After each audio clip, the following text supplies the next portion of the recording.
All right. Happy Sunday, blessed Sunday. It's more than happy. It's blessed Sunday. Um, Blessed new day from myself, Donna Morton Morgan, to the world.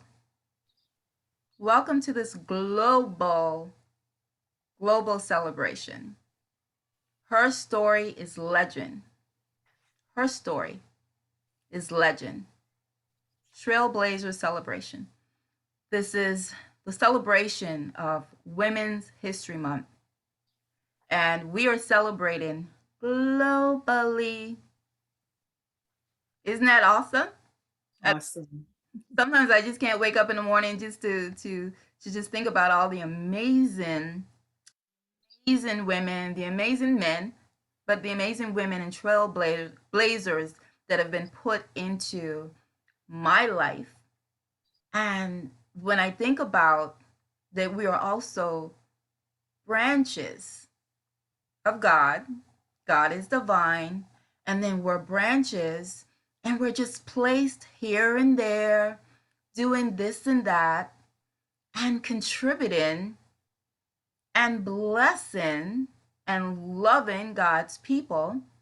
And sometimes we don't even think that we're special, right? We're just like, oh, but you are, because not everyone has that mindset to give, to give of themselves, to give of their time, their money, their talent, their treasure.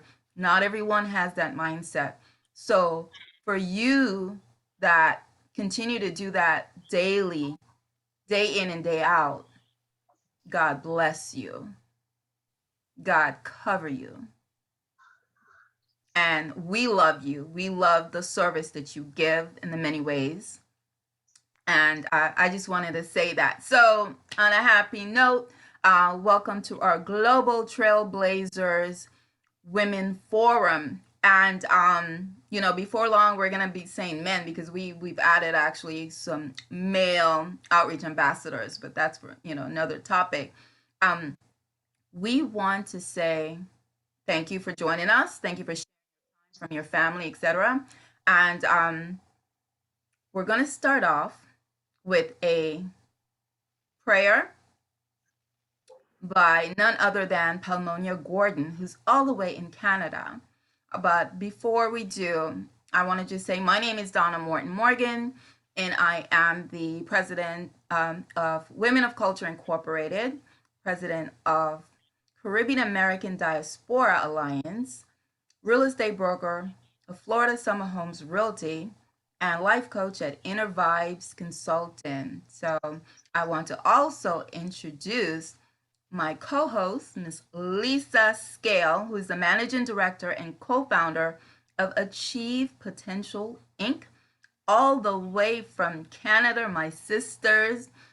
Thank you for joining together. I love the togetherness. I'm telling you, this movement, the sisterhood movement, U.S., Canada, UK, Caribbean, Africa. We're just going into continents. So before, like I said, we get started, we're going to ask if everyone will be quiet, and we're going to ask Palmonia Gordon. Shift is what Palmonia likes to tell us. Shift in the thoughts, shift in the mindset. But that's a whole nother empowerment session, Palmonia. If you will lead us out in prayer, please. Thank you, Donna. Good evening, everyone. It is an honor to be here with you. And as we come, we just want to say thank you. We want to just close your eyes as we breathe the word and take a minute to pause, reflect. The fact that you are here today, it's not by chance, it's not by accident, it was by design. And I just want you to receive that today, that you are at the right place at the right time and you are the right person. So with that, I just want to thank you, Father, for women, for mothers, for women who are the backbones of society, women who have sacrificed, eaten, sleeping, and so much more to help us to be who we are today. Today, we truly can never honor them in the way they deserve because we are finite beings, but we truly make the attempt to express and appreciate what they have poured into us. So, as we celebrate today, I invite all the men, the women, the boys, and the girls to allow Jehovah God to guide us as we say thank you, as we celebrate these legends.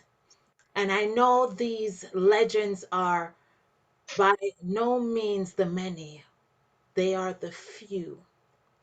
And we are truly thankful and grateful that we get to be a part of this occasion. I pray and I give thanks now for Donna and the Woman of Cultures Inc. and her commitment, dear God, to blaze a trail where a path was not yet drawn.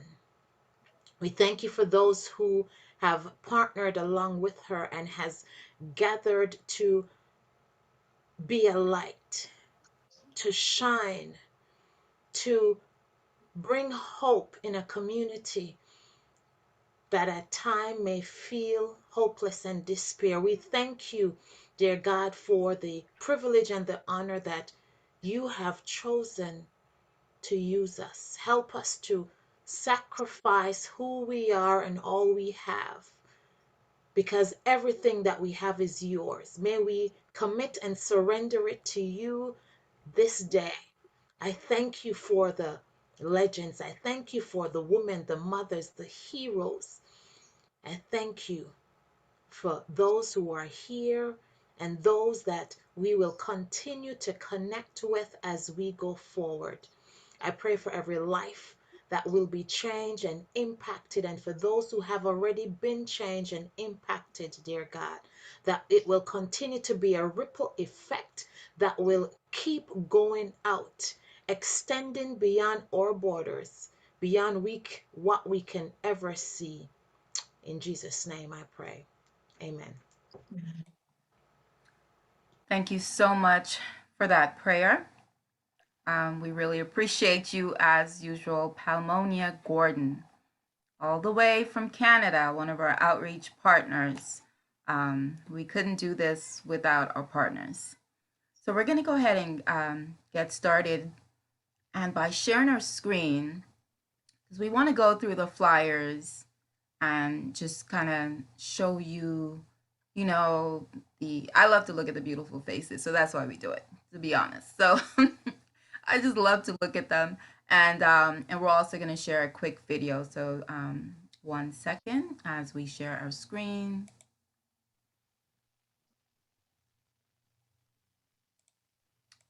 So let me go ahead and find the slide, and then we can share.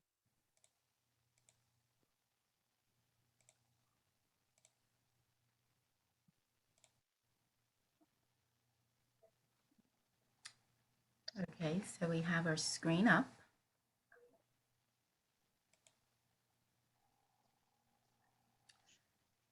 So look at the 6 beautiful faces in front of you. I just love seeing the flags representing the world. These are our branches. These are some of the branches that have come across our path, but more importantly, that are in their communities giving back and actually doing the works of God. We talk about God says to do his work, not just to hear and listen, but actually do, practice. And so I'm proud to honor these trailblazers that are actually practicing God's words.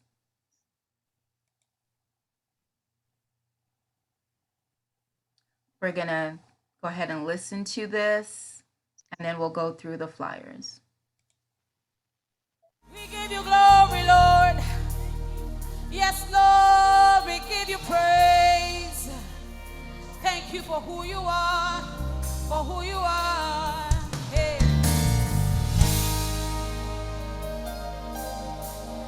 Light of the world, you step down into darkness. Open my eyes, let me see the beauty that led this heart adore you.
Wow. We give you glory, Thank you Lord. so much for that. Again, we're gonna go through the flyers. I came upon that song and I just felt like I wanted it to be a tribute to our Trailblazers. So I hope you all enjoyed it. So again, welcome to Her Stories Legend Global Trailblazers. My name is Donna Morton Morgan. Can't miss me with the big hair. We want to introduce Lisa Scale, our co-host, who again is the managing director and co-founder of Achieve Potential Incorporated and one of our outreach partners in Canada. Our first trailblazer that you're going to hear from this afternoon will be Patricia D. Nesbitt. She is with the theater producer. She's a theater producer and director of Patricia Nesbitt Collaborative, but I know she just changed and she's revised, so she's going to tell us all about that. Sure. Well, it is such a pleasure to be here this afternoon. Patricia, we're gonna scroll through. Okay. Yeah, we're gonna scroll through, and then I just like everybody to just see the beautiful faces, and then we're gonna get off screen, and I'm gonna come back. Our next trailblazer will be ANGELLA NUNES, who's a career and life coach representing Canada. Then we will hear from our trailblazer in Guyana, who is BIBI HASSAN, CEO, cancer advocate of Guyana Cancer Foundation. We will also hear from our trailblazer in Jamaica, Reta, or Grandma Reta Campbell, who's a server community advocate, Richmond Outreach Community Ministry, also known as ROCMIN. Then we will hear from our trailblazer in Tanzania, FIONA Barretto DESOUZA, who is the CEO of African MALAIKA. And our final trailblazer this evening will be from the U.S., who's Pastor Rosemary ROTH, CEO, Minister, and Outreach Director of Alpha Point, Inc. So those are our trailblazers. So I like to go through the flyers because the flyers are pretty. To just showcase that way too. So let me connect with Lisa, my co-host. How are you, Lisa? I am awesome and so happy to be here. Thank you. And I love your background. I love to see that achieve. Something nice and clean. Yes, thank you. I was trying to do the background thing too, but my afro kind of sways, so it gets distracting. It's already distracting, and then with the things going up and down, then so I just said, you know what, it's okay. That's awesome. Special thanks to yourself and Andrea from Achieve Potential for partnering with me. Love you all so much. So let's go ahead and we'll get started, right? So I'm gonna go ahead and start with the first three trailblazers, Lisa, and then you can reach out to the other three. So again, you're not just a trailblazer. Yes, you are in your own right, but you are a branch of the vine, the branch of God. And so we want to hear from these ladies of how are they being a branch? How are they being a branch in their community where no one is giving them credit for what they're doing? They just kind of felt this urge come upon them to serve in whatever way, and they just listened. And they're practicing the word by their actions. So this is how deep all of this in outreach is. We think that, I just do this, I'm retired, or I just do this on the weekend. You're actually practicing God's word. So we just want to let you know that. So we're going to start with Patricia Nesbitt, all the way from Bermuda. Patricia, welcome. Thank you for having me. So Well, we're gonna say, because we kind of ran on 15 minutes max. I know it's hard, but just to kind of, so we all get out of here and enjoy our Sundays, or Sunday afternoon. So Patricia, tell us about you and how you are being a branch in Bermuda. well, I just found out the answer to a question that I was looking for from God. And I got saved in 1997, but I was a church girl. I mean, from 3, back in the day, your parents sent you to Sunday school in the morning, then you had cookies and drink, and then you went to big church, and then you went somewhere else for lunch, and then you went to Sunday school in the afternoon. So this has just been a part of my life. And in 1997, I officially gave my heart to the Lord. And it was something I wanted to do in private, but my pastor at the time, it was just not private. He was just so excited that I came. And my question that I wanted to answer from God as I moved from, because I've moved from church to church. If the church was not serving me, I had to go to where I was being fed. And I went to this wonderful space, and the question that I wanted answered was, is there a difference between knowing and believing? And I'd gone to see this movie one night. It was called All Dogs Go to Heaven. And I was very excited about the philosophy of this movie. And I asked that question in Sunday school. I loved Sunday school as a grown person. And I didn't get the answer. In fact, I was looked at as being challenging the church and the word of God. Anyway, maybe about 3 or so weeks ago, I was reading something, I think it was in Matthew, and Jesus had said, I do these things so that you would know. And I was like, oh my gosh, my answer to my question, 1997. And so now when I'm with my young people, this has become my sentence of late. I believe that children should create their legacy before they leave high school. And I do this by encouraging them to write, to journal, to create these monologues and perform them in a theater setting where people know their true hearts. And then the young people get to listen to each other. The books actually get published. They create these books.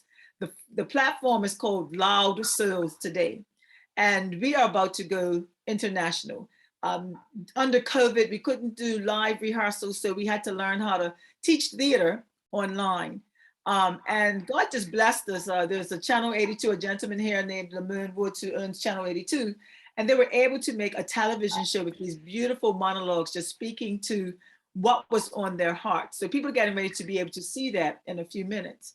The thing that I have enjoyed is my journey. I began in 1983. I went to Howard University, and I came back really empowered because while I was there, I got to teach in the public school system. I worked with a group called the Nubian League. We actually taught children African-American and African songs, and just had a wonderful time going school to school. And I did my formal theater education training at Duke Ellington School of Performing Arts. And my mom was the type of person that didn't understand me when I said, I really want to be an actress. And so I did that. I got the opportunity to travel across America. And I said, you know what, I'm going to come home because nobody was really making theater, as having theater as their living. They may have had it as an avocation, but certainly not as a living. I said, well, Mom, I'm going to be the person that comes home, and I'm going to create jobs for people that want to do theater. I'm going to start with young people. And I was blessed. The government gave me a platform. It was called the Youth Theatrical Traveling Roadshow. And every summer, I traveled from one end of the island to the other, creating these productions that spoke to what are the current issues in our community that young people were dealing with. So the ministry actually started there, and I did that for till 1998. So from 1983 to 1998, I was on this development of getting young people to just look at themselves and where they were living and how to be the best you that you could be.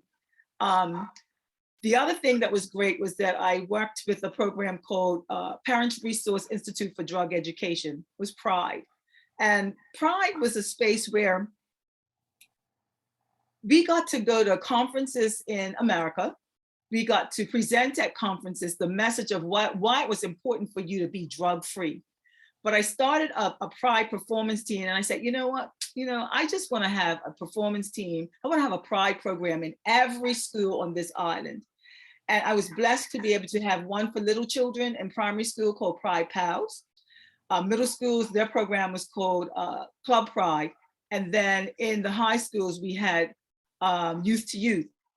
And what would happen is the children would get together, we perform skits, we'd sing songs, we do leadership weekends where they would come in and learn to lead other children into this forum. And so it was a wonderful thing. I did that. And then in between all of that, I was asked to go and direct theater at a hotel. And it was my wish that, okay, fine, I'm going to be able to have audition people and they're going to come and do these shows. So I was doing 4 shows a month, a different show every weekend. It was grueling.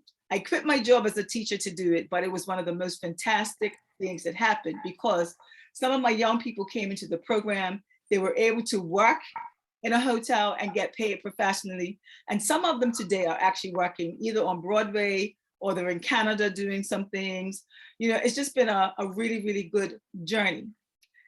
The whole depth of this is really about ministry without saying the word so that I did not turn young people off. But I met a woman, her name is Mrs. Kalmar Richards. She was my principal at a school. I went to Arts Institute, did my master's in screenwriting because I do want to do films eventually. But she called and asked me if I would come and lead the arts department at a school called Cedar Bridge Academy in Bermuda. And that is the only fully public private school in Bermuda. And I did that, but she was a Christian woman. She is a Christian woman. And I used to follow her. She would go and she would preach. And a couple of times I would take my children with me and some of them gave their hearts to the Lord just because they were in my space. Now, to me, that is just amazing, and they're still on that journey today. Right now, I believe that there's a move of God on across the whole entire world. And as much as people did not think that COVID was COVID was not a good thing, it wasn't, but it did ask us to do something. It did force us to do something. It gave us time to spend with our families. It gave us time to stop and think about what was happening in the world. It gave us time to just redirect where we were going.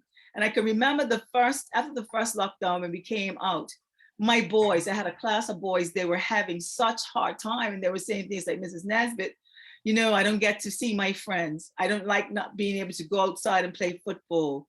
So-and-so, nobody's working in their house and they don't have any food. There's no electricity, and it was making them very, very sad. And I stopped the class and I said, you know what? I need to get your testimony. I need people to hear this from you. So I've recorded it. I haven't done anything with it yet, but I will. The last thing I want to share is that my journey to Africa has actually begun. I have enjoyed myself as an African woman. One of my pet peeves was that my mother sent me to a white school that had become integrated, and I had to go to the school for high school and never having been around white people before. I didn't understand it, but today I say, I'm supposed to respect every culture. I'm supposed to respect everybody and just show the goodness of God that exists on this planet. And I've been blessed again to be able to go into Ghana. My husband is actually there right now, planning my move. He's doing some building so that we can have somewhere to live. But there's this gentleman there, his name is Quentin Sherlock, and he has an organization called the ACID Foundation. Now, Quentin is a golfer. I mean, what does a golfer do in Ghana? And he has a school. He's building this school. And every time I look at the images of the school, there's this joy that comes out of these young people. And just a couple of weeks ago, he said, Pat, I need you to come and run my NGO. I was like, what does it mean to run an NGO? He says, I just need you to make sure that the programs are going well. And I said, okay, so does that mean you want me to come and be a teacher? He says, well, you can teach. He gave me the schedule. And I said, well, can I come and do my theater program? Because I have this thing where I want children to create their own legacies or begin to create their own legacies before they leave high school so that they can look at their journey themselves. create these stories that they can tell and share with the rest of the world and become published authors, you know. Let's get it on Kindle. Let's make the world know that there are some really great young people out there that are doing some things. And that is powerful, because can you imagine a high school graduate having that on their resume, that, you know, this is my story, and you can read it for yourselves and be able to share it with other young people.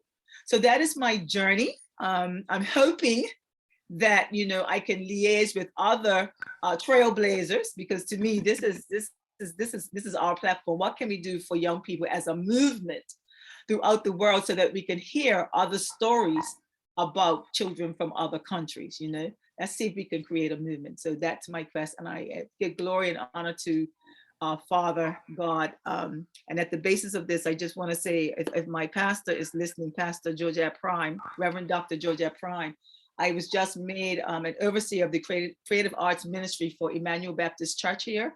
And I am so ready to just go and give myself to making sure that, you know, young people do understand that God is real. God is real. And he has done these things for us so that we would know, not just believe, but so that we would know that, you know, he is ever present, omnipotent, omniscient, and ever present. Yeah. So that's my story. Thank you so much for that wonderful story. You know, this platform is definitely a networking, of building, of sisterhood, outreach, everything, all wrapped up in one. So I encourage everyone to connect, and we have been connecting. The ladies have been connecting, you know, and doing things together. So that's what this is for, because it's, you know, the reach that we have now. Like I said, not just we're coming from, you know, today, but we have Bahamas, we have US, we have we have the Caribbean, US, Canada, UK, Africa. I think we've not gone into Asia yet, right? So, but we are definitely doing God's work. We're being branches, and you all are being branches and trailblazers. And so we salute you. Thank you, Patricia. We're going to go on to Canada, where we're going to hear from Angela Nunes, who is a career and life coach. Angela, tell us, how are you being a branch in Canada in your community? If you will unmute, please. Thank you. There we go. Hi, Donna, and hello, everyone, and thank you so much for inviting me to be a part of this. I'm so inspired just listening to Patricia already. And it's just amazing to see what, I love the verse that you're using about the vine and the branches, because, you know, it's just that the branches are just all over. So my name is Angela Nunes, and I live in Brampton, Ontario, Canada. And our colors in Canada are red and white. So there we go. Yeah. And we probably represent my country. That's been my country for almost 43 years. I'm the middle child of 11 children. And so as you can imagine, unless you're filthy rich, you're not going to have a lot of resources to go around. But God has been good. And as a result of his blessing on me, I have felt the need and the urge to give constantly, and, you know, to give of myself and of my resources and of my gifting. And this is how I became what is now called a career and life coach. I want to give a shout out to my husband, who's sitting beside me here, supporting me in the background. I call him my Mr. Wonderful, Clayton Georgia Nunes.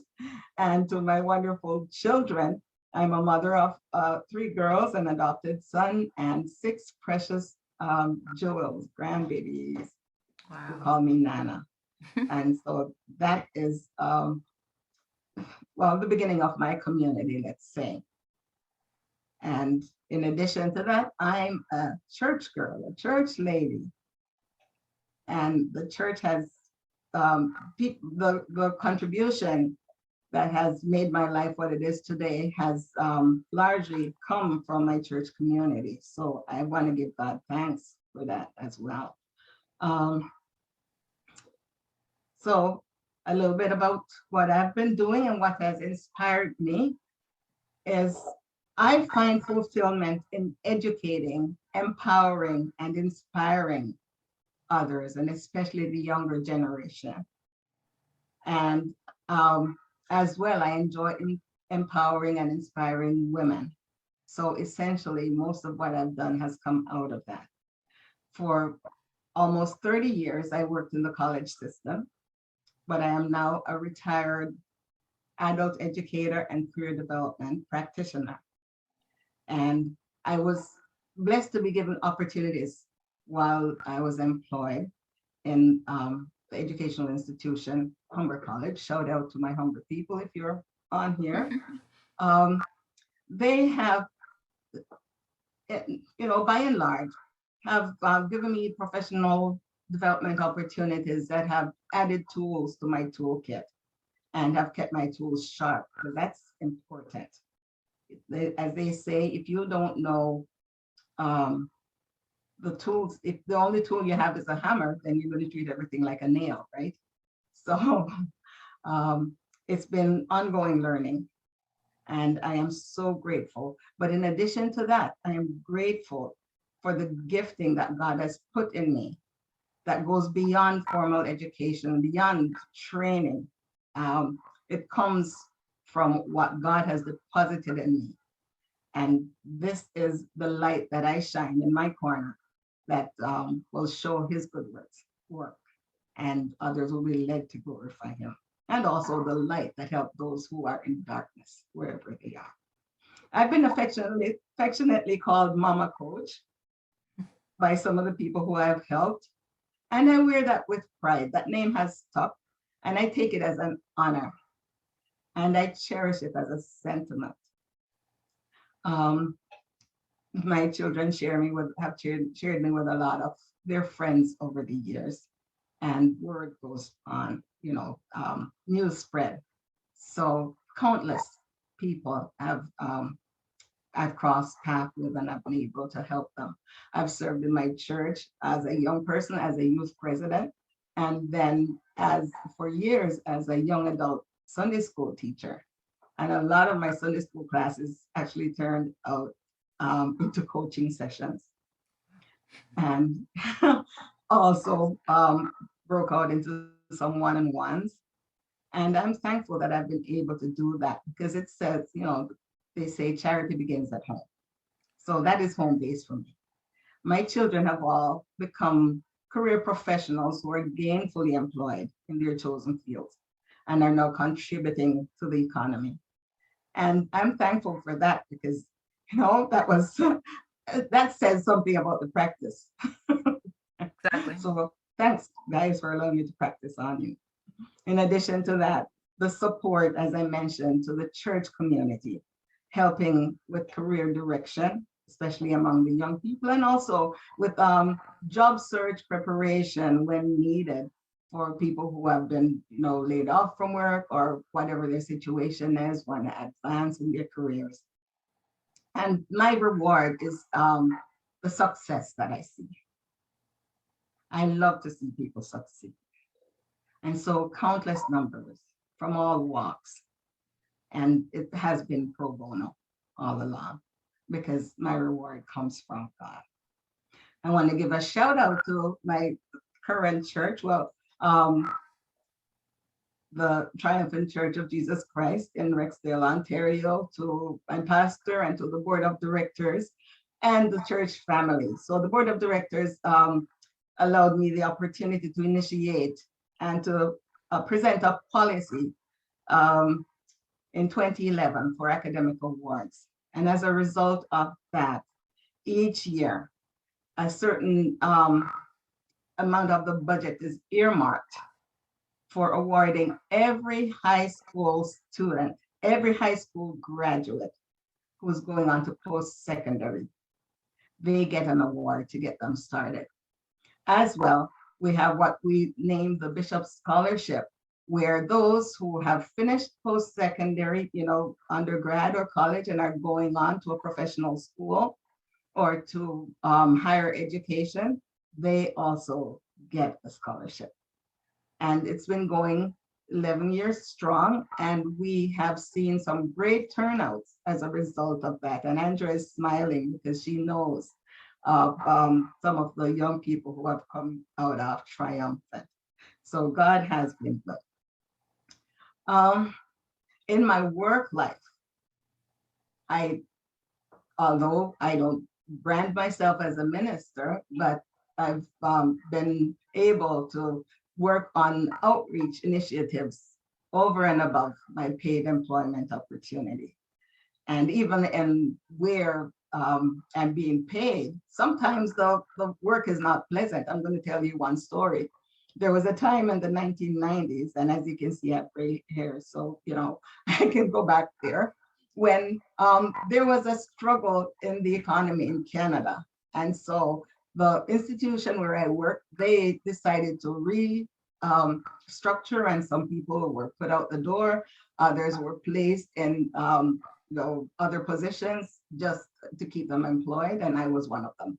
Because I was only there at the time for 3 years, my job was given to someone else with seniority, and I was placed in a role in an area that wasn't very widely accepted or welcome at the time. It was in online learning. And as the saying goes, when the going gets tough, the tough gets going. So at first it felt like I was using my left hand, which is not my dominant hand, to do this work. But by the help of God, what started out to be 8 online courses just mushroomed and blossomed. And 10 years later, when I left that department, every program in the college had an online component. And for myself, out of that, I was granted 3 awards. One as a distinguished staff, one as Innovator of the Year, and another one was a national award from the Learning Tree International for instructional technology, because of a course I had created to help people who had never used the computer before to understand, first of all, how to use the computer, and secondly, how to progress in online learning. So to God be the glory. How amazing that is, because now today, online learning is, is just tabletop, and especially during the pandemic, can you imagine the value that it brings today? So in addition to my work, I've been involved in efforts such as the regional Immigrant Employment Council, where I have mentored people voluntarily. I've been involved with the Boys and Club of Canada, where I have done workshops for young people, especially those who are marginalized. There's so many. There is a program called Empower that I partnered with them, and even got some of my young people from the church community to be a part of that charitable organization, where they learned about IT, and they have gone on to make a life for themselves. Kiva, I don't know how many people know about that, but the nonprofit organization where you put up a loan to especially women who are entrepreneurs trying to get a start. And that money grows. As they repay the loan, then I give it back to someone else. And so currently I'm supporting someone who is doing a hairdressing business, starting up a hairdressing business on her own through Kiva. Also through sponsorship of children. My Carolina from Compassion Canada, one of my children that I sponsor, she just had a birthday. And so, it's just a matter of giving back. During the pandemic, I have to tell you that when that hit and, the whole world went into a panic, I believe that I was thriving in such a different way now that I look back on it. And I love the verse, you know, the story of Samson where it says, out of the eater comes forth sweet. although COVID-19 has been, you know, destructive in some ways, but it's been beneficial. And I'm going to tell you about that. So at the start of each year, there are a few of us women who get together, a consortium of career women led by a well-known career strategist, Daisy Wright, who we create a vision of what our year should be. And so in 2020, we had discussed writing a book together. Well, the pandemic hit and we thought it wouldn't happen. But then I was with a few women. A friend of mine invited me to a Bible study that a few of them were doing. And after a few meetings, they asked me if I would facilitate the teaching of the study. We were going into all the books, Song of Solomon. Can you believe that?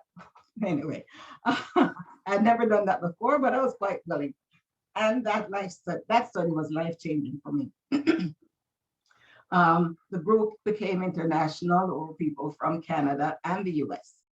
And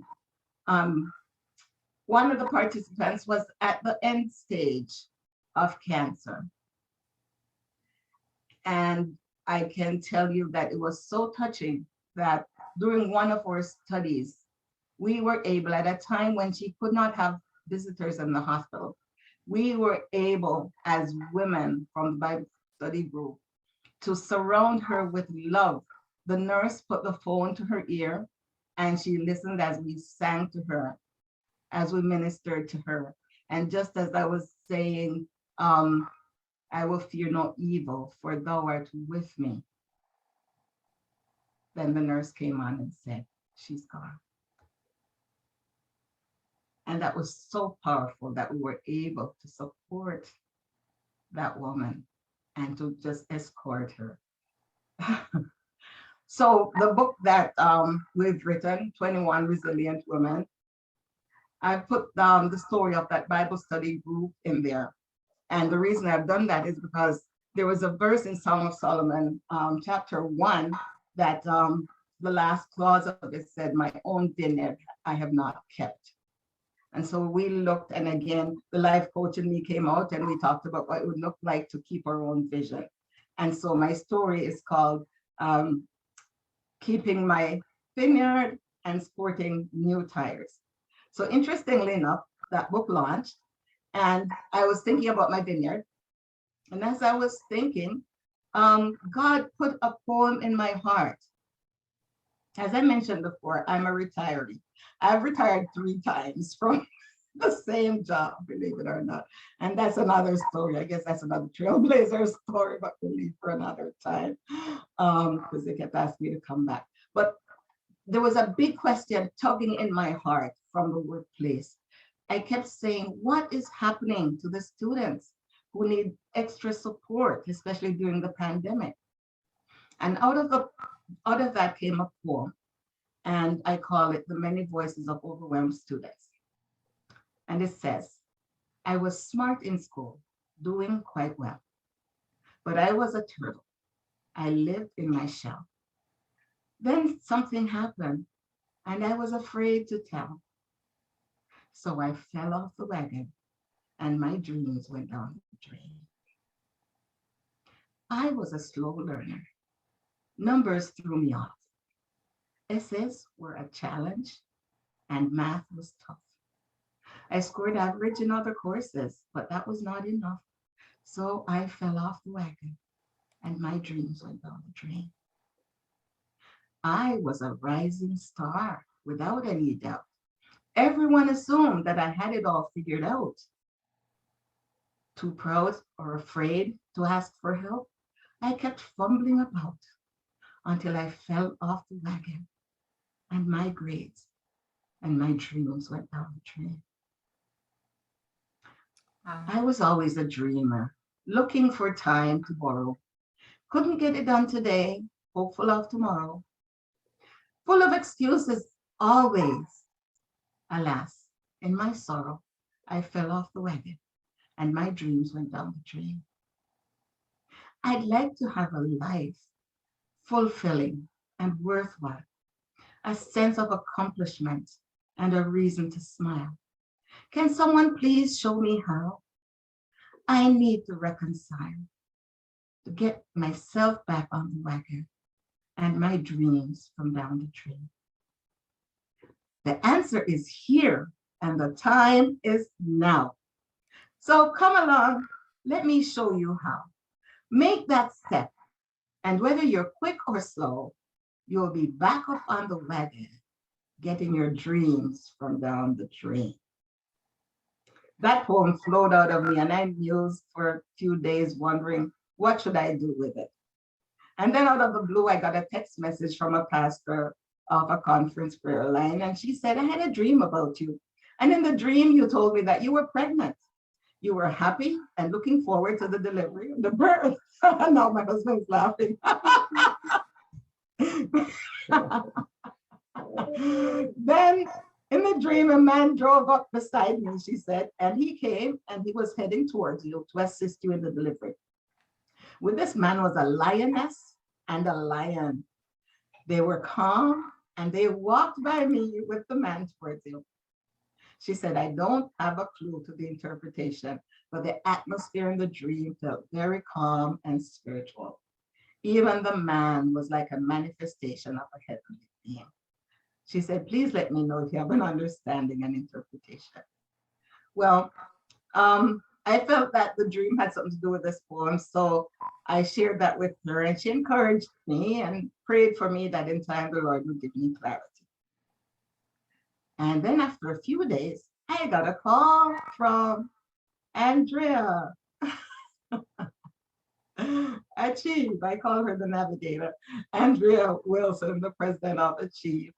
And she, along with Lisa, co-founded this program, Achieve. And out of that, they started a new program called Change Your Future.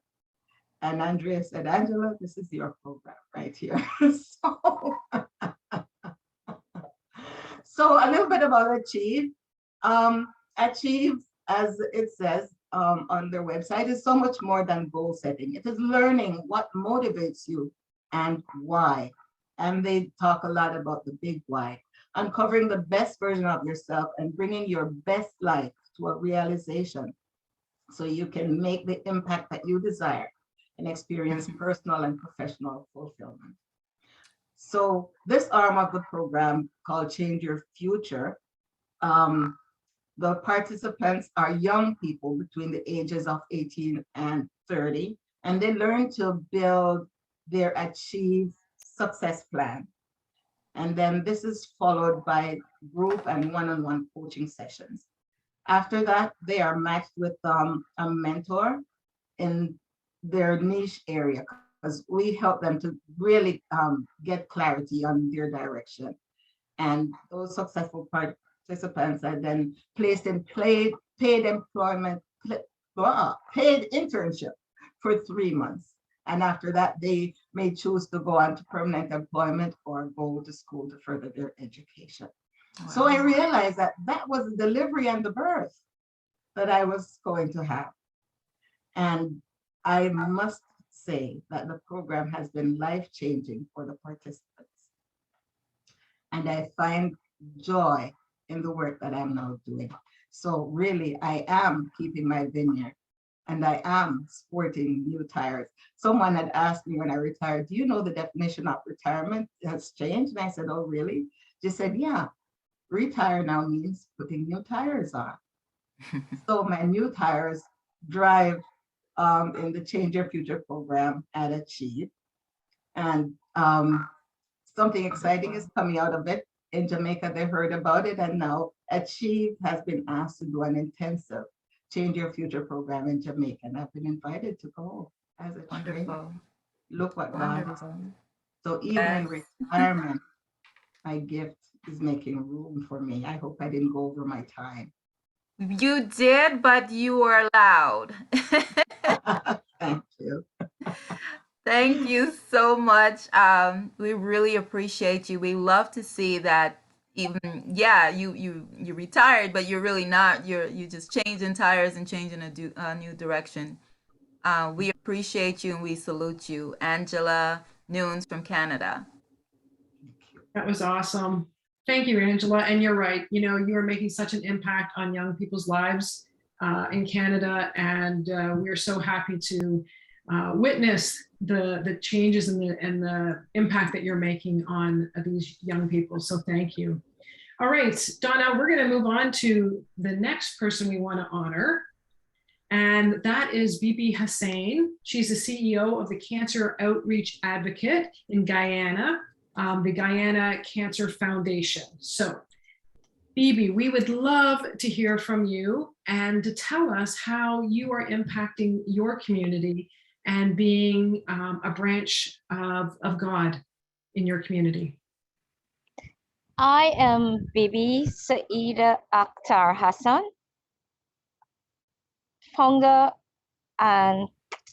president and founder of Guyana Cancer Foundation, which was founded in 2016.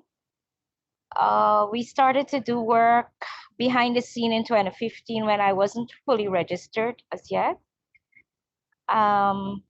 We also have a cancer survivors club with about 30 women and 2 men now. We have 2 men in our club.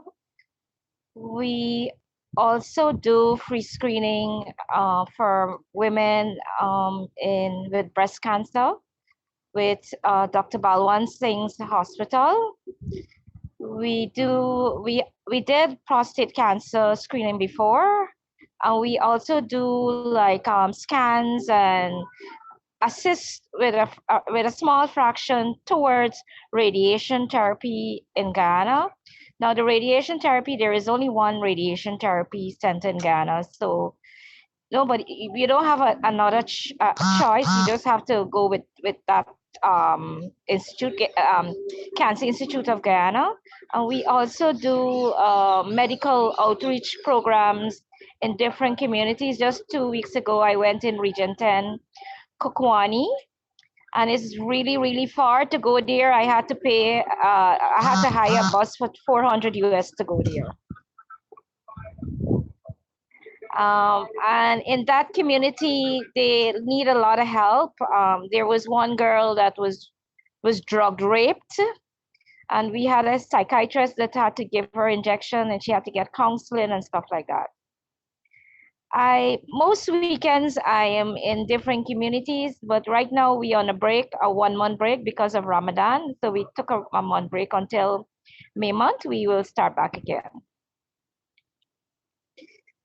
Our Cancer Survivors Club is a very active club. I'm hosting on the 5th of June is National Cancer Survivors Day across the globe. So I will be hosting a luncheon for our Cancer Survivors Club.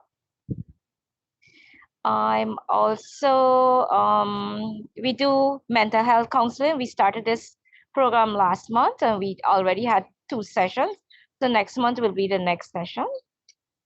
We try to reach out to our cancer survivors in any way that we can reach out to them and stuff like that. When they came to our mental health sessions, a lot of them cried and they were very happy to have the session on. You know, they vent out their feelings, which I never knew. So this was a new to me, and I'm very happy that I was able to help them. I had Dr. Shane Marktal he's a psychotherapist, Dr. Shane Marktal from New York. And I also had our local psychologist, Alicia Budram. She's also a coach. So the 2 of them did the session. I am trying my best to see how I can help them more. I also gained membership 2 weeks ago with American Cancer Society. I'm very happy for this to be partnered with them now. So I am looking forward to working with them in the Caribbean.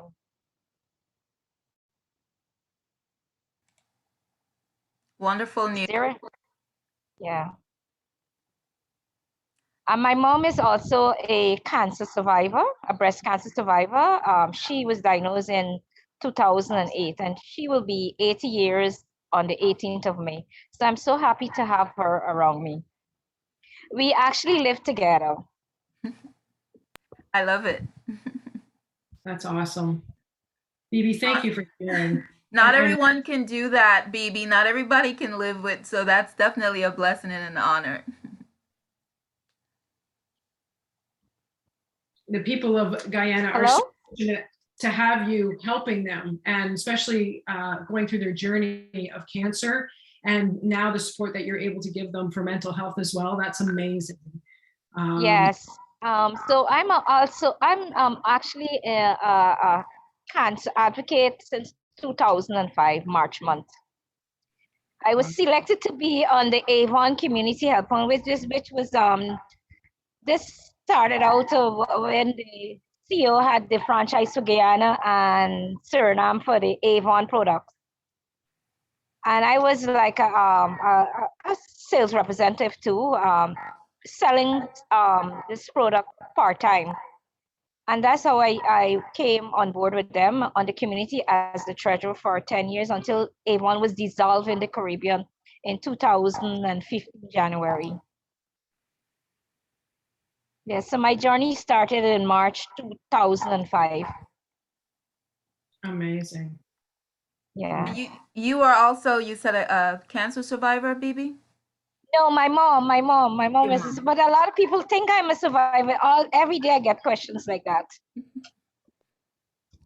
Yes, and I'm blessed to know Donna, and I was introduced to her through Samantha Gooden. Yes, well, you have been one of our partners in Guyana, and like we said, you know, at the beginning of the show, that our partners are all over, from the Caribbean, all the, you know, many countries in the Caribbean, through Canada to UK, Africa. So, and you ladies get to connect with each other and, you know, and collaborate also yourself. So sure, I'm ready to collaborate with any one of the partners here. Yes, well, thank you so much. We also have a partner, another partner, I'm not sure if you know, who's a cancer foundation in Tanzania. So I heard about it. Actually, one of my volunteers, she went back to Tanzania, and they asked her to be on board with them. Okay. She's gonna come back in July though. Okay, so wonderful. So that's how this is a wonderful networking. Yes, I'm very honored to be among the Trailblazers here. Thank you so much, Donna. Well, thank you for what you're doing in Guyana, and being a branch in your right. Blessing. Yeah, you're welcome. Thank you so much, BIBI, for telling your story. We really appreciate it. And like I said, you're welcome. Thank you so much for having me here too. You're welcome. Okay, so we're going to move on to our next Trailblazer. And I am honored to introduce Reta, Mama Reta, Grandma Reta. She goes by many names. Reta Campbell is a server, a community advocate, and she works with the Richmond Outreach Community Ministry, or ROCMIN as it's known, and she is in the fine country of Jamaica doing God's work and impacting a lot of the youth, but many people in Jamaica. So Reta, thank you for being with us. And we are so interested in finding out your story and what has made you such an advocate and a voice for people. Thank you, Lisa. Good evening, everyone. Having listened to the previous Trailblazers, story has been amazing. So here I am. I am going to tell my journey with ROCMIN. So as you heard, my name is Reta Campbell. So I have always had a passion for community service. But this intensified. All my growing up, I always loved community, but this intensified as I got older. So I lived in the community of Richmond in the parish of St. Mary, Jamaica. Over the years, I watched this thriving community. This was once a thriving community. Um, Films, Dark of the Sun, I don't know, may have filmed there. And it's really, and then as this community just started declining, and I watched it decline, and not just the physical structure, but also the morals and moral values and attitudes, especially among our younger generation. Notwithstanding, it was only after retirement and leaving the community of Richmond that I was able to do something. And so it was really, as I looked around, it was really heartbreaking to watch this once thriving community just declining. And so after years of struggling, I really struggled with this. I talked to my pastors about it. And when I said even to one pastor, I would love to do this, but I can't do this alone. He said, it was Esther alone who went into the king. So, but it was really heartbreaking to watch the community just declining. And so after years of struggling with my passion, I knew I had to do something, but I was not sure what and how. I was confident, though, that this was a calling from God, from which I had no escape. So I prayed about this. I did a lot of praying about this. What do I do? God, why are you? What are you calling me into?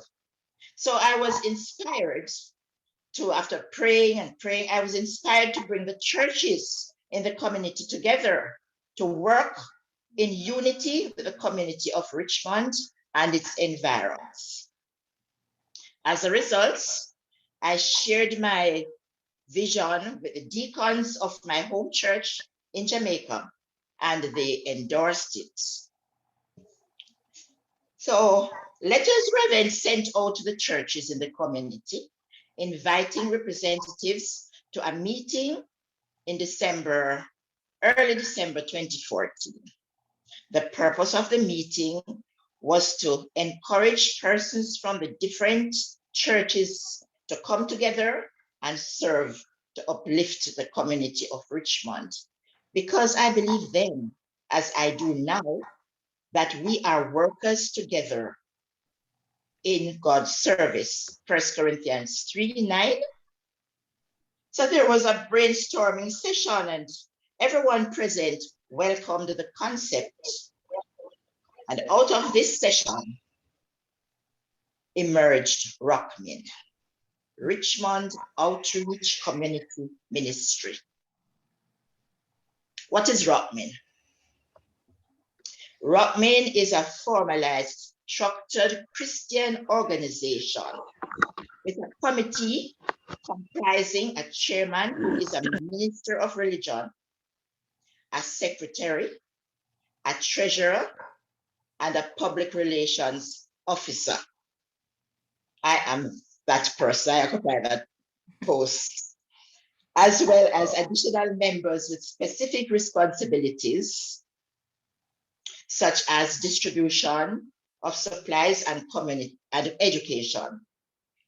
But as time progressed, a formal constitution was crafted and approved. Other interested persons joined the committee in order to fulfill this vision that I had, this vision of my passion. So we had our first official meeting in the latter part of December 2014. And in January 2015, we launched this outreach with a soup kitchen. That was our first activity. This monthly project continues to provide sumptuous nourishment for the shut-ins and indigents in the community, as well as children. Our desire is to have this meal maybe twice per month, but funds will not allow that. Sustainable funding of the vision was a major challenge at the outset, and since I reside in Canada for most of the year, I seized the opportunity to engage and share my vision with friends, family, and my church, the Nashville Road Community Church in Canada. This church walked alongside me physically and spiritually. Each year, they collect school supplies and other articles used and new, such as toys, books, and clothing, as well as monetary contributions. They would never allow me to leave the country without praying over me and commissioning me to the ministry in Jamaica. Even when I am in Jamaica, they continue to cover me with their prayers.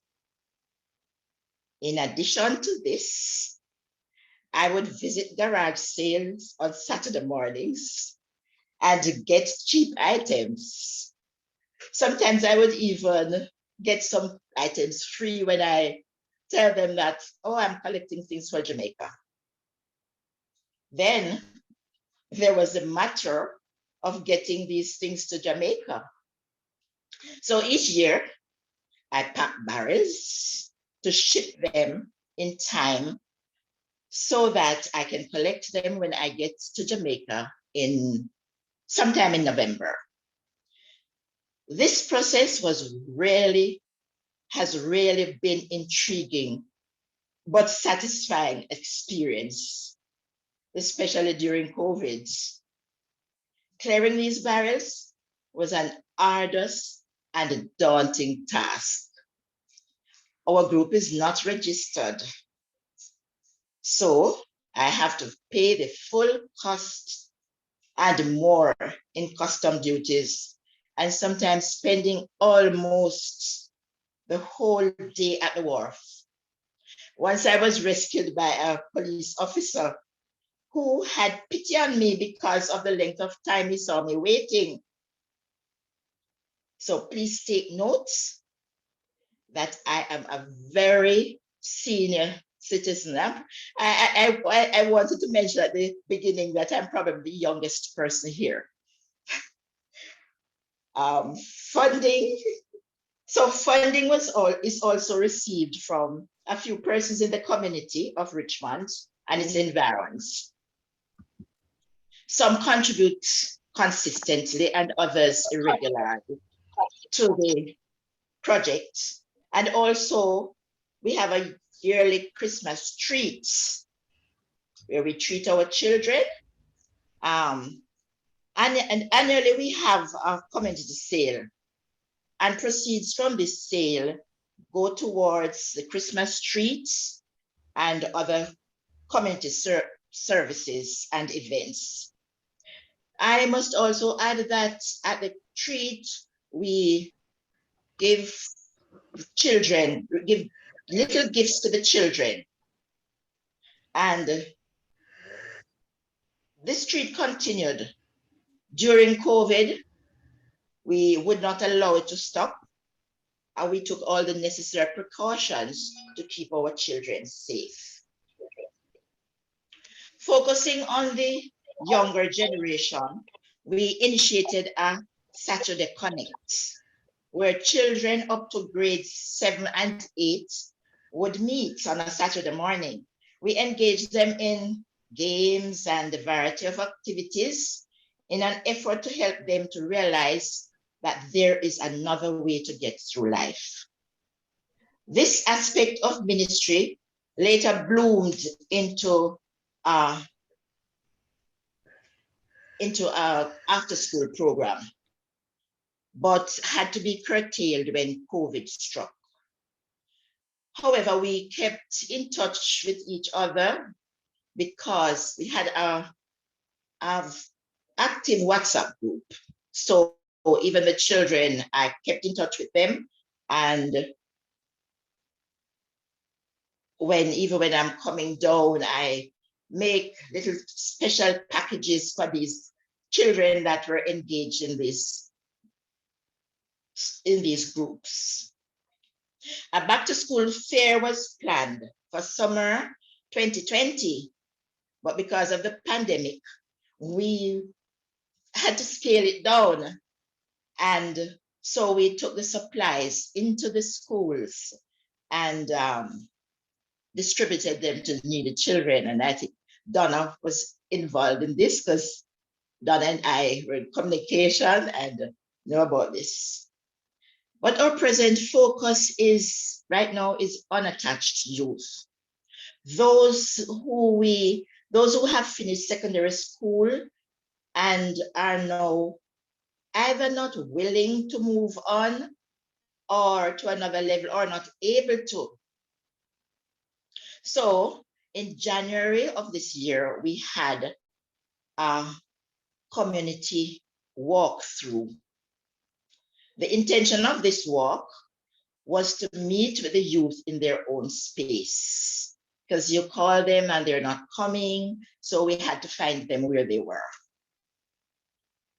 So different agencies were invited to join us on this walk as we sought to get the youth and others involved in our community upgrading project.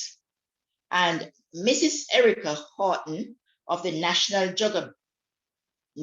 Council on Drug Abuse, and who is also a member of the executive of ROCMIN, spearheaded the walk. She was aided by other agencies and representatives, inclusive of Heart Trust, NSTA, HIV and AIDS, local police, the police community safety and security units. This walk had three meaningful outcomes. 2 youth forums were held, where in the first one, 18 youths were present, along with representatives from the different agencies that were in attendance during the walkthrough. However, in the second one, representatives from the Ministry of Labor were also present. A youth club has been formed with approximately 20 members. And I've been hoping to visit, but I met with some of them last Sunday. I had a walk in the community and went to the playing field where youth were playing football. Soccer, you call it in other places, but we call it football here, and had a little connection with them. Arrangements are being made to do some formal sporting activities too, and which will help to enhance self-worth and discipline among our youth, we hope. As we seek to get others involved, we are presently planning a Richmond homecoming for this summer. Our plan is to determine how many former residents we can attract, those overseas and those who have moved to different parts of the island, so that they can come and observe the plight of our community and hopefully get them incorporated in improving the current status of this once thriving community. It grieves our heart. Currently, we have a few persons living overseas who have joined us in this quest to uplift our community. Not only are we building lives, but we are also seeking to improve the infrastructure. We need to get businesses to invest in our community. in order to provide jobs and other resources which are so badly needed. There are some former business places that have closed and have deteriorated. So the community is really like a little ghost town right now. Sad to say. We need assistance to get this project going. So we refuse to sit back and see this community die. We have to do something. I must confess, though, that at times, ROCMIN organization could have died. But with God and the church and the Caleb mentality that I possess, not giving up, going forward, it remains vibrant today. The hiccups came mainly because when I'm away, I'm away for about 8 months or so. I spend about 4 or 5 months in Jamaica. And sometimes when I get back to Jamaica, it's real frustration because it seems like things are dying. But it revived. Constantly prayers, with consistent prayer, and we decided we're not giving up. We have to do this. And I have some members who are determined. You know, remember sometimes when Nehemiah and the building of the wall, and he had Tobiah and all these people coming in to obstruct, to opposition. So we have that too, little things coming up, but we are determined to go ahead. Other individuals chosen by God, I think, accepted this decision wholeheartedly and subsequently have been running alongside me. So thanks to technology, wherever I am, we can meet. We have our regular meetings, whether I'm in Jamaica or in Canada. So I'm happy for this opportunity. And so I'm going to take this opportunity to laud all the persons who have given their invaluable contributions in making available their time, energy, and resources to this work. I think of those of us who have struggled with the group from its inception, and for those whom the Lord has sent on board to boost this movement and to give more insight and direction. To those who have joined us from overseas, especially to my church family from the Nashville Road Community Church in Canada, I extend my sincerest gratitude. Thanks for sharing the burden of community building with me. And a motto going forward, and our motto going forward, the group's motto going forward: we can do all things through Christ who gives us the strength, the energy, and the ability, the insight, and the direction. So thanks for the organizers thanks to Donna and the organizers of Women of Culture Inc. for this opportunity and a platform so that I can share this journey, because it has been a journey. Thank you. I think that's it for now. How can you not be inspired by that? That was incredible.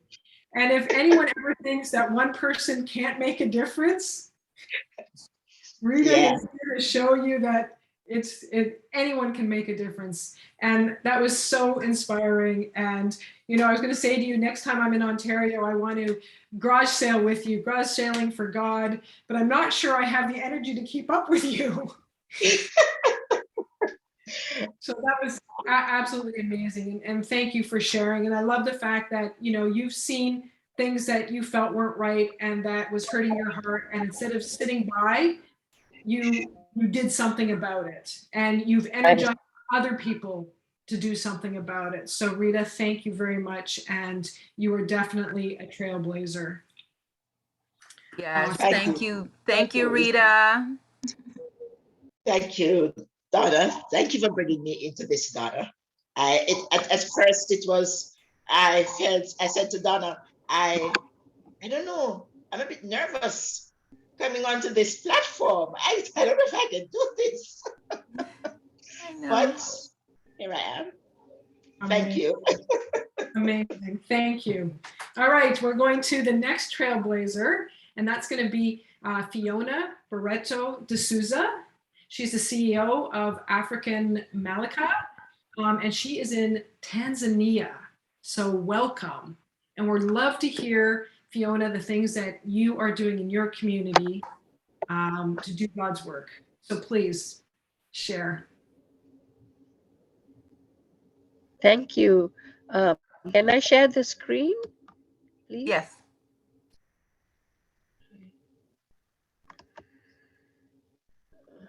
I'm not good at this. Let me see.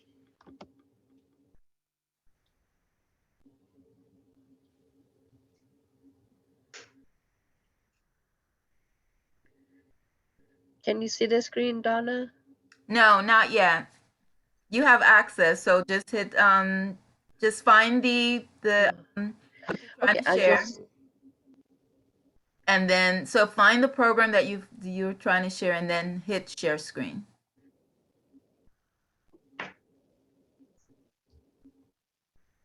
Share system audio. I don't know what it's saying. Window. Well, it's still looking for it. I'll just speak if it comes on. I don't know what's going on with that. Oh, there. Can you see it? No.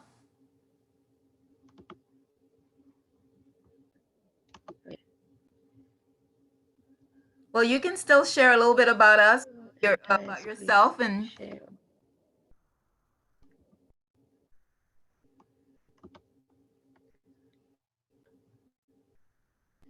you know, whenever you have to share. Hi. Okay. I came to the US. I don't know how to do it. So it's on, but slideshow. So, Fiona, if you have to first hit, you find what you're looking for, and then you have to go and hit share, the green button in Zoom, and share your screen there. Okay. So the last time I think your son helped you, so you're on your own.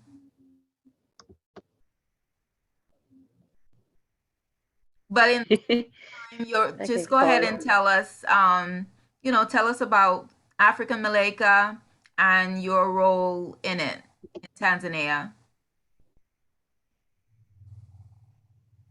Okay, just a minute. It came on, but I don't know. No, you haven't even begun to start. Okay. I was born in Tanzania, Tanzania, East Africa. And I came to the US in the 1996. I came over to study and to do my business administration. And I completed my education in Michigan and then moved to Buffalo, New York, and got a job with the National Defense, Northrop Grumman. And every year I would travel for Christmas holidays for 2 weeks or 3 weeks to Tanzania. After 10 years, I kind of got bored just traveling to Tanzania and just sitting around. My mom took me to her pastor and I asked her, is there any mission work I could do and, you know, contribute to helping and empowering young kids and young girls? And she said, yeah, there is an orphanage up on the mountain. So I came back the next year. It was 2011, I think, at the end of the year. And I went to visit the orphanage and came back and the following year donated them a container of computers and clothes.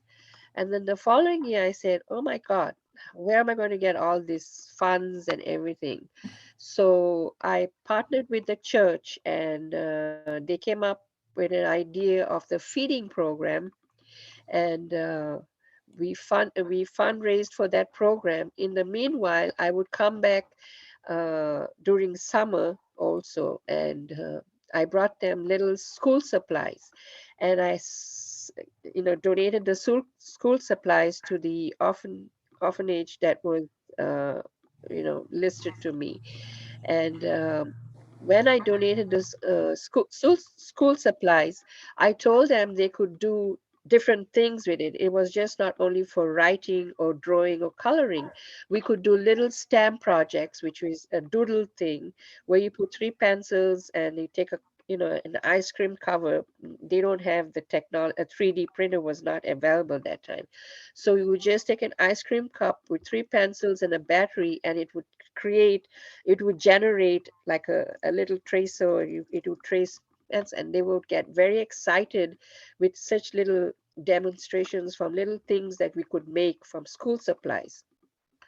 Then the following year, that was 2014, I came back again with the church, and we started the feeding program for a whole year. And that launched into another program that we are running right now, which is the breadfruit program. I was looking for something that would end malnutrition, and somebody led me to Trees Foundation in 2017 or 18. And, she says, I will give you 20 trees and we'll see how it goes. We could pilot the breadfruit program.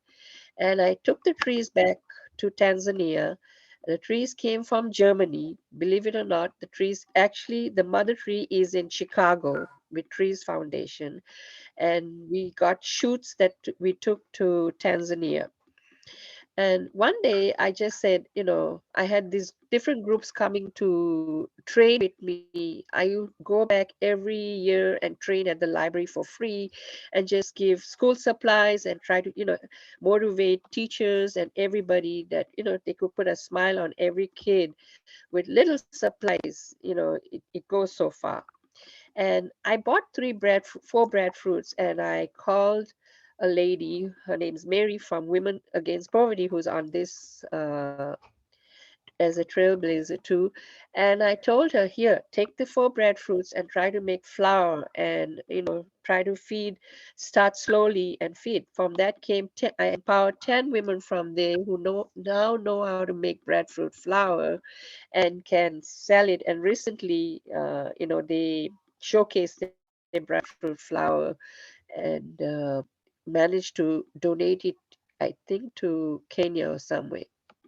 So my goal was to empower young girls, especially in technology.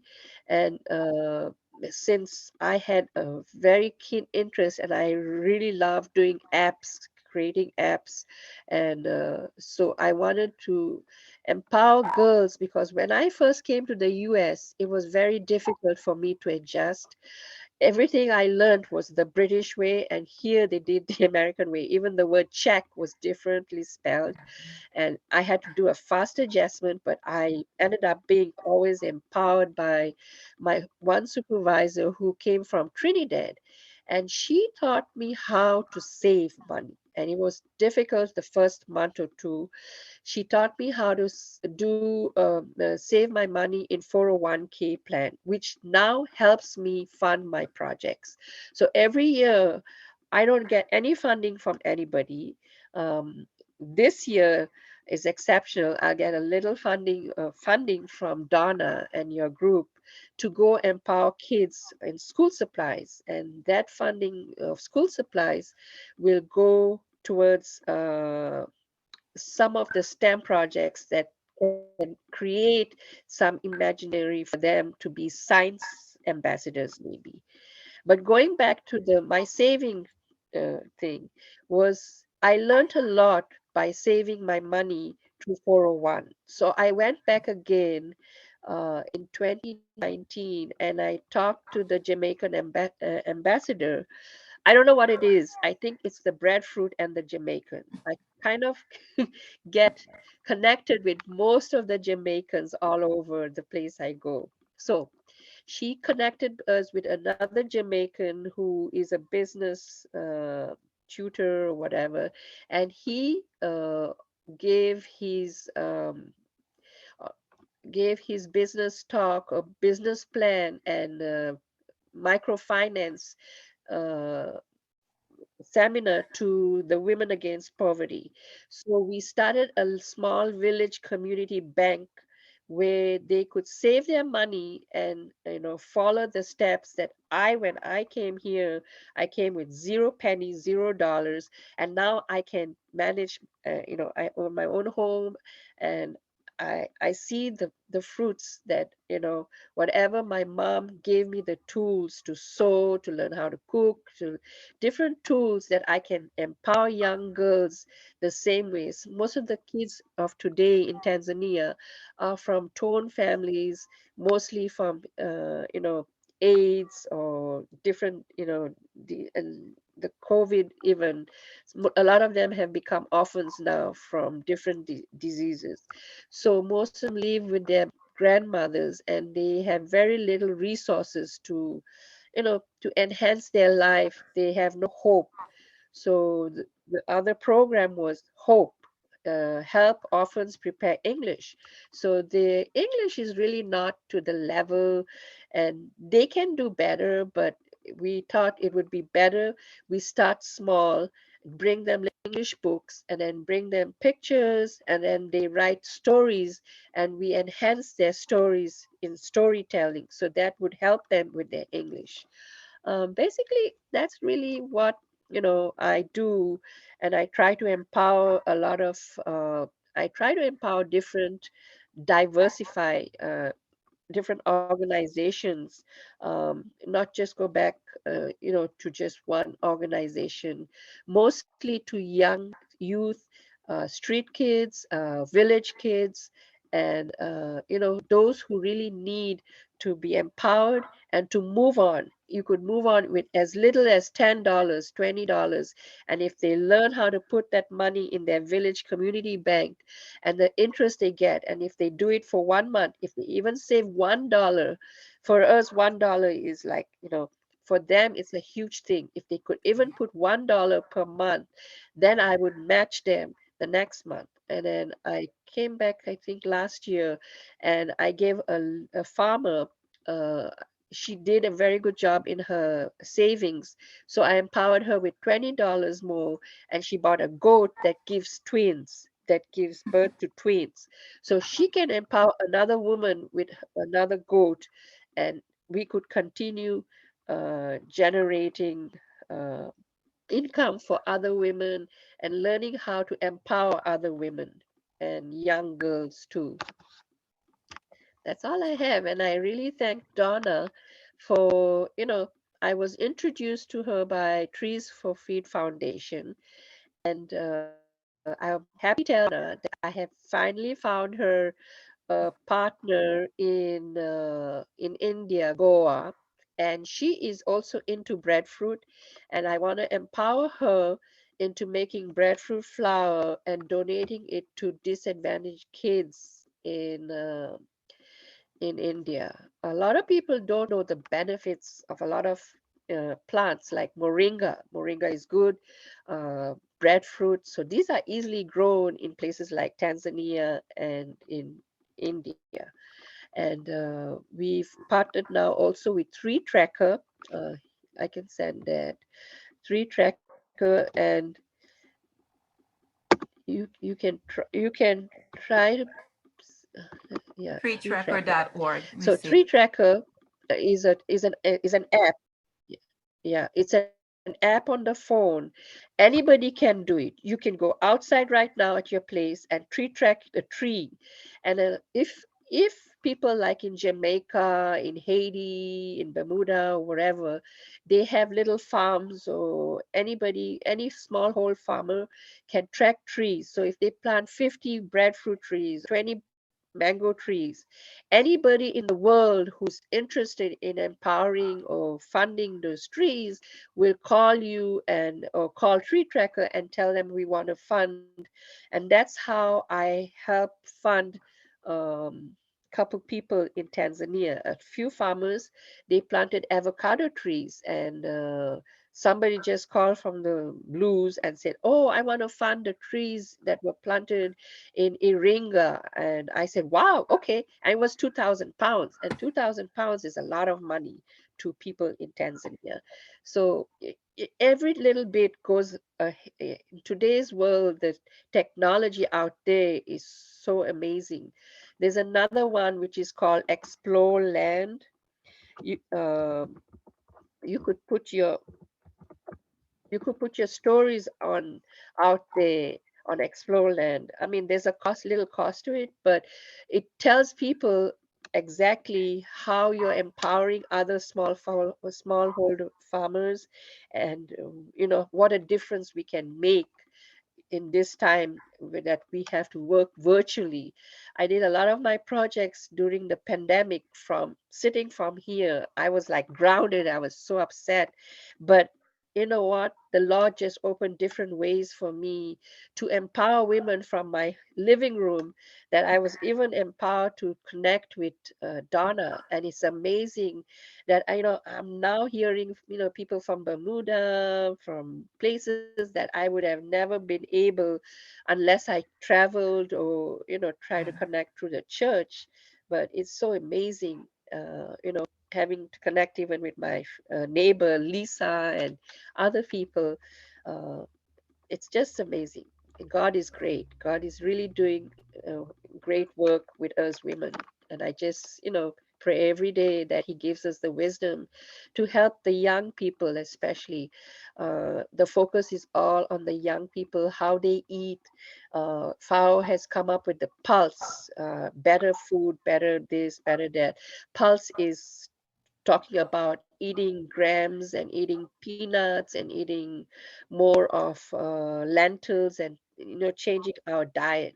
So there's lots to learn, and networking with Donna's group is a huge asset to me. God bless you, Donna, and your group. Oh, thank you. And God bless you, Fiona, and all the work that you. Sorry, my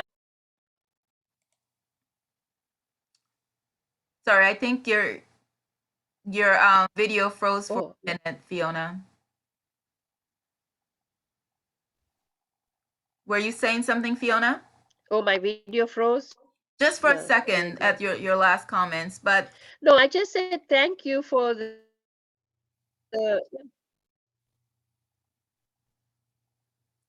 well, the good thing, Fiona, is now that your video is freezing, you are at the end, so you wrapped up, so it just in time. So, thank you again for all the work that you do in Tanzania. You have been a blessing in connecting me, and it's amazing how we're all connected. Whether it began with Jamaica Diaspora, Trees That Feed Foundation, which led me to Africa, connected with Tanzania, Uganda. Fiona is connecting me. Everybody's like a connecting. Canada, UK. It's it's a beautiful, beautiful thing. So we do have to say that COVID, the blessing of COVID on the positive side is that we were able to spend some time, and a lot of us, even the last couple years, kind of redefined our missions, what's more important, and understanding that life is so fickle. At any minute we can be gone, and how important it is to be a branch. And look at the different branches that we had today. Look at how everybody is doing so much in their own rights in their own community. So you don't all have to feed, you don't all have to be this or that. We all are branches on this planet, all branches doing God's work, practicing his word, not just hearing and deceiving ourselves. We're actually practicing his word by being an example of love, of compassion, of kindness, forgiveness. And so I salute every single one of you for what you do. You all have family and jobs, etc., commitments, and still you take the time to care about other people. And that is a true example of what Jesus represents, right? So I believe our U.S. ambassador, our U.S. trailblazer, is not able to make it on. She was having some, where she's located currently, some internet connections. So we are going to wrap it up. I know my soul is full. Lisa, what do you say about this forum?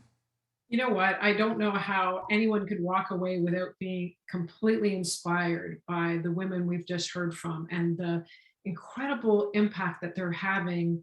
Some of them in their community, but some of them, across the world. And, being in one country, but moving to another one to help out or back and forth. I mean, it's just incredible. And that they're not stopping because it's just one person. They are pushing and they're making a difference. And I think that that's something that we can all learn from, that, if we have it in our heart, we need to give. And these ladies are an incredible representation of, God's power through us. So I am thrilled to be part of this, thrilled to be so inspired by what I've just heard today. So I'm so glad that I was here today.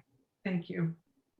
Yes, thank you. Fiona, you're going to have to give us some tips on how to do the process of the breadfruit flour. I think that's an amazing way for sustainably, because that flour can make so much porridge and this and that and all the cassavas. So we have to learn more about sustaining and then using what we have, using the plants, and so we'll definitely need you to, Yeah, we'll do a Zoom meeting where you show us this process. So thank you all, sure.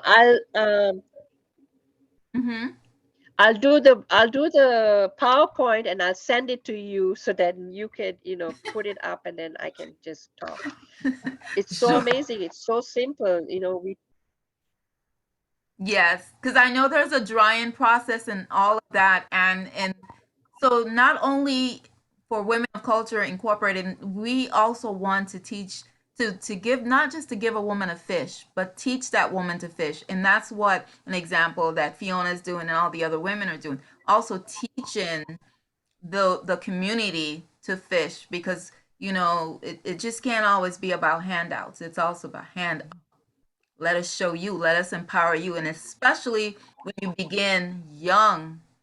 Oh my God. So the patience, though, the patience. So ladies, Rita, Mama Rita, Angela, Patricia, you ladies are just doing, I mean, and I know BIBI from Guyana jumped off, but the patience that that it takes to be in community service, so thank you all for being a trailblazer. I don't know if any of my outreach partners have a quick 10-second anything before we wrap up.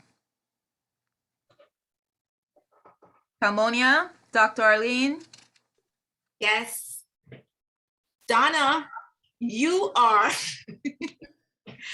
I'm glad you brought me on to Women of Culture. I came on late and I just came on where Fiona and Mama Rita first and Fiona were speaking, and I joined Lisa in saying, God's power through us. I'm proud to be a branch girl, but I'm telling you, these women, as someone says, John 15 manifesting, it's just awesome. And I'm so proud of our sisters from across the world. Just awesome work. And I'm just overwhelmed. I'm overwhelmed with what I'm hearing, and how God is using the daughters. COVID could not keep you all down, and I'm so proud. Hats off to you, Trailblazers.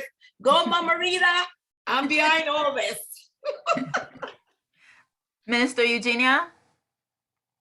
I am once again overly touched. Miss Donna, your vision You all need to know how she gets these visions. That's all I have to say. You Yeah. need to, and she's so quick. She does not procrastinate. And we thank God for her.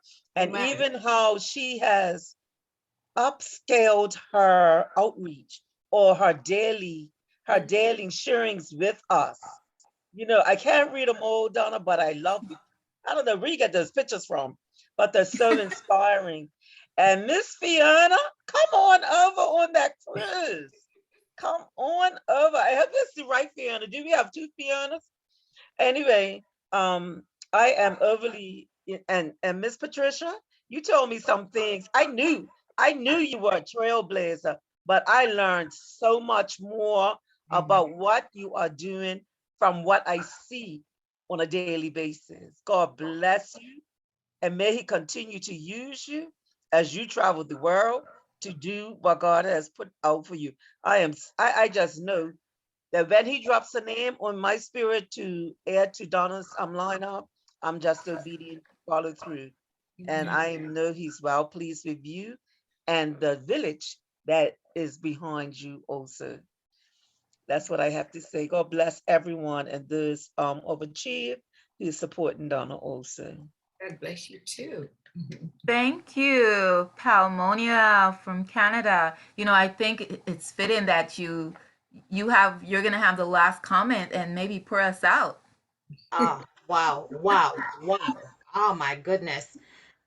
We showed up and I think we came to spectate, but we were challenged, we were inspired, we were empowered, and now I believe we are ready to take that commission and move forward.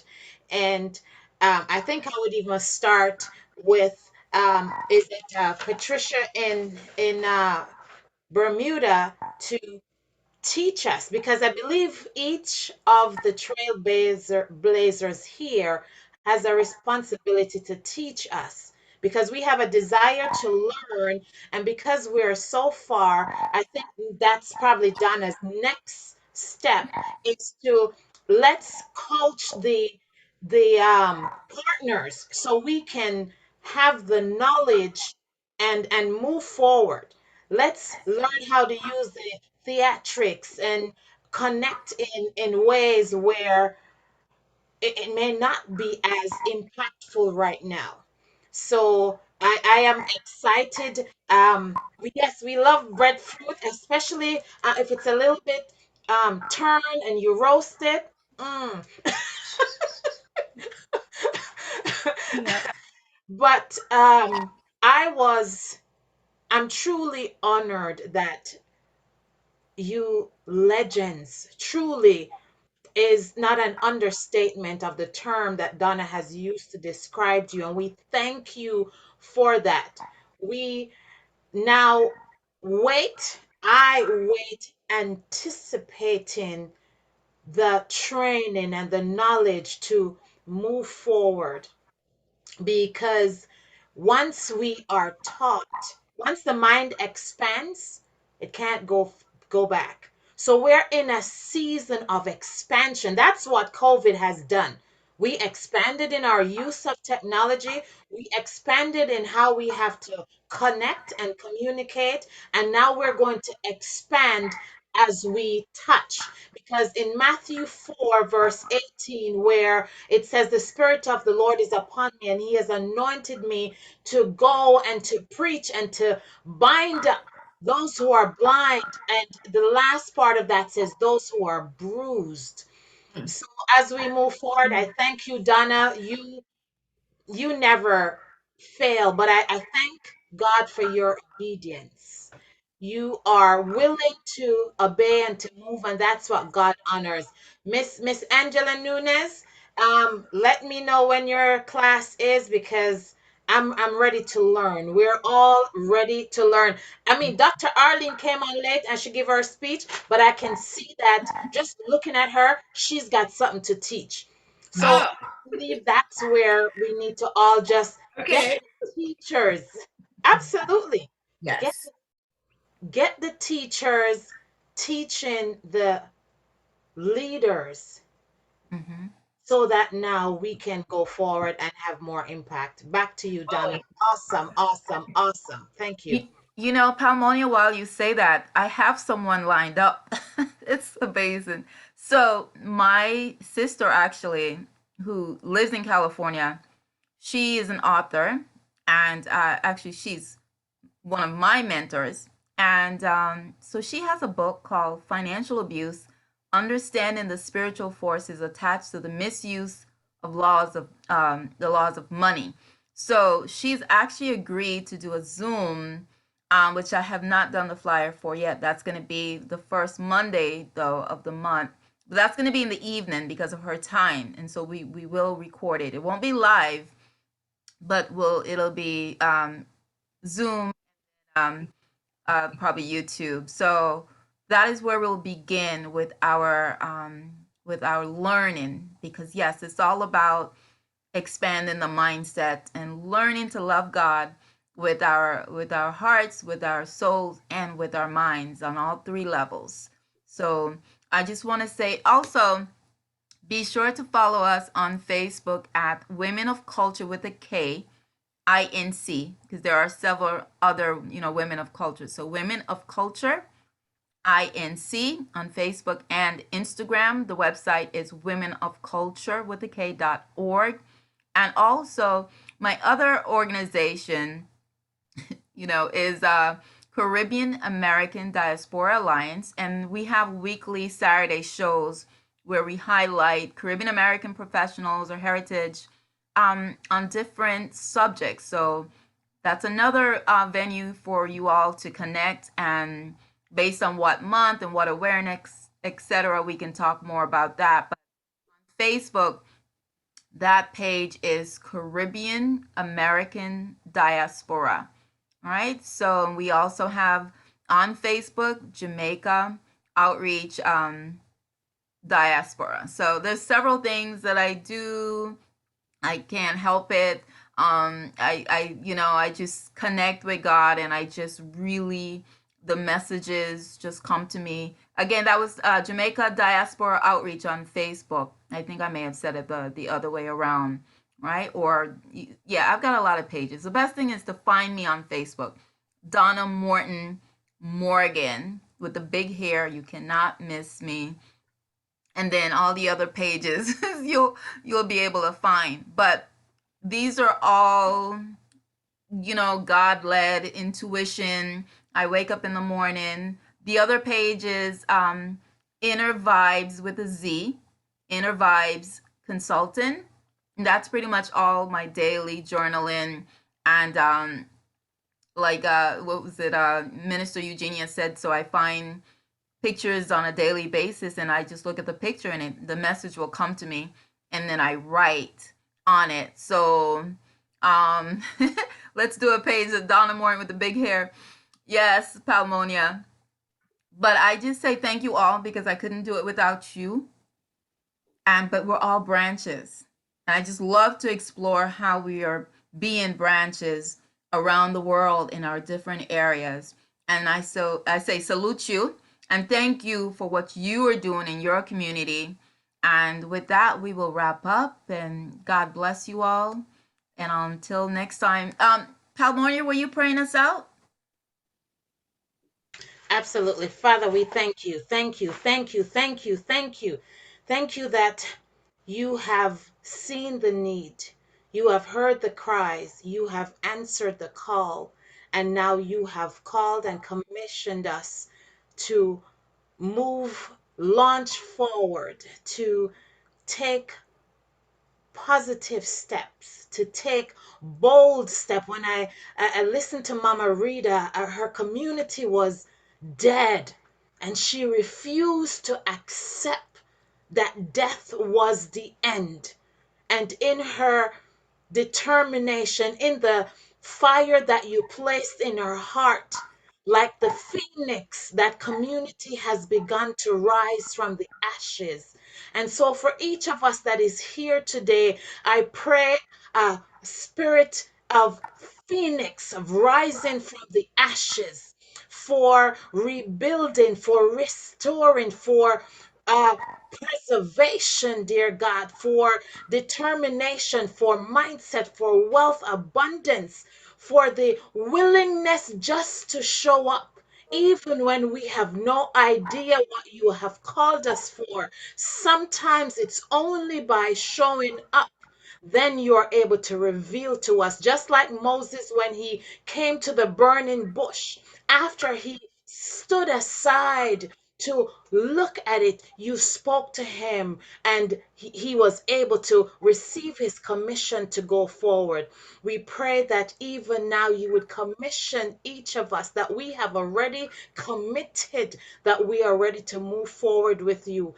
And we excitedly await and offer thanks to see the lives that will continue to change and grow as we begin to change the generation. And many of us here, the desire is to start at the beginning with those who are young. So we thank you for that.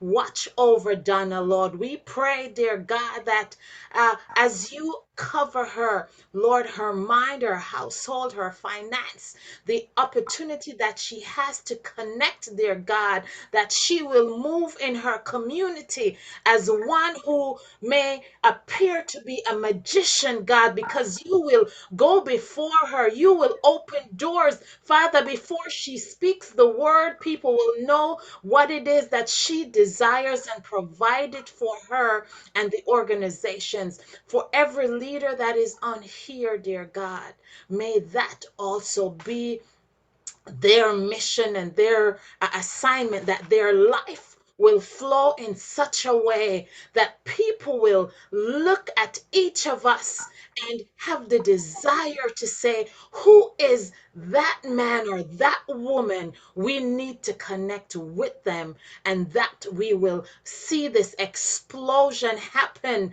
globally as we commit and surrender to you. Thank you. In Jesus' name, amen. Amen. Praise the Lord. Amen. Thank you very much. Palmonia, can you give your website real quick? My name, palmoniagordon.com. On any social media handle, LinkedIn, Facebook, Twitter, not Snapchat, TikTok, anything, Palmonia Gordon. Love to connect and grow moving forward. All Thanks. right, thank you. Lisa or Andrea, can you give us your information? Sure, it's achievepotential.ca. And that's our website. And then on Facebook and on Instagram, it's Achieve Holistic Success. Awesome. All right, everyone. Thank you so much again for joining us. Go forward today. Continue being a branch or learn. Maybe you've been inspired to be a branch. Connect with one of us and see what area you want to lead in, or if you need prayer or empowerment, whatever it is, we're here. So thank you, and God bless you all. And until next time, have a good day. Thank you. Bye, everyone. Bye. Bye. Thank you. Thanks, Donna.